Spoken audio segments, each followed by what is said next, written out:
ओम श्री परमात्मने नमः। ओम श्री गुरुवे नमः। अथ चतुर्दशोऽध्यायः। श्लोक नंबर 19। इस श्लोक में बताया गया है कि जो आत्मा को अकर्ता और गुणातीत मानता है उससे भगवत प्राप्ति हो जाती है। ये श्लोक है, नान्यम गुणेभ्यः कर्तारं, नान्यम गुणेभ्यः कर्तारं यदा द्रष्टानुपश्यति, यदा द्रष्टानुपश्यति गुणेभ्यश्च परं वेत्ति, गुणेभ्यश्च परं वेत्ति मद्भावं सोऽधिगच्छति, मद्भावं सोऽधिगच्छति।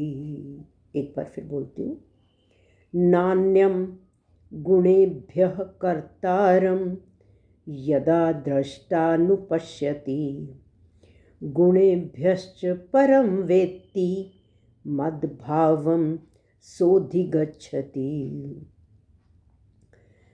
यदा दृष्टा, सेकंड पार्ट में पहला वर्ड है यदा दृष्टा। यदा का मतलब जब दृष्टा ज्ञानी मनुष्य, विवेकी मनुष्य, गुणेभ्यः गुणों, तीनों गुणों के सिवाय, नान्यम न प्लस अन्यम, अन्य किसी को, कर्तारम न अनुपश्यति, दृष्टा अनुपश्यति वर्ड है, दृष्टा प्लस अनुपश्यति, कर्तारम न अनुपश्यति, अन्य किसी को कर्ता नहीं देखता।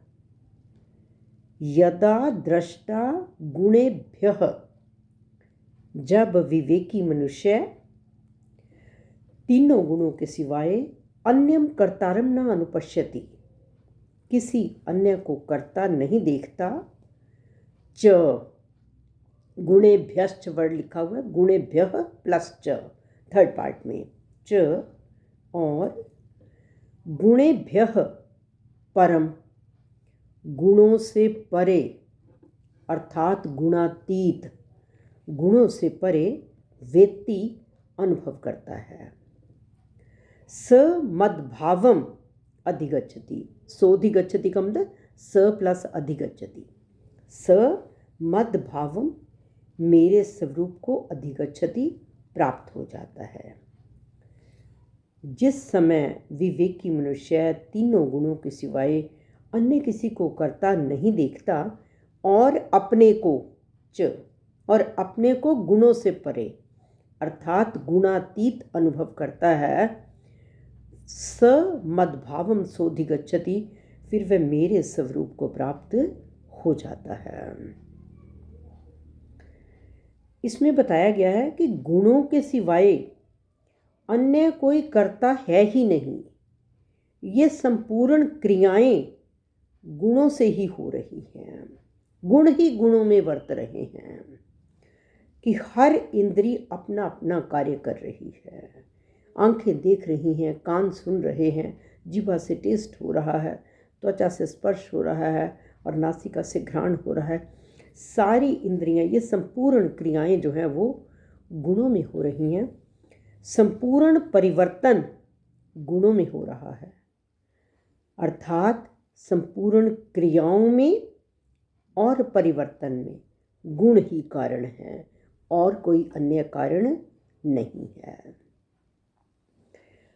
परंतु ये कहा गया है कि ये गुण जिससे प्रकाशित होते हैं वह तत्व अर्थात वो आत्मा, वो परमात्मा गुणों से परे है, उस पर गुणों का कोई असर नहीं होता।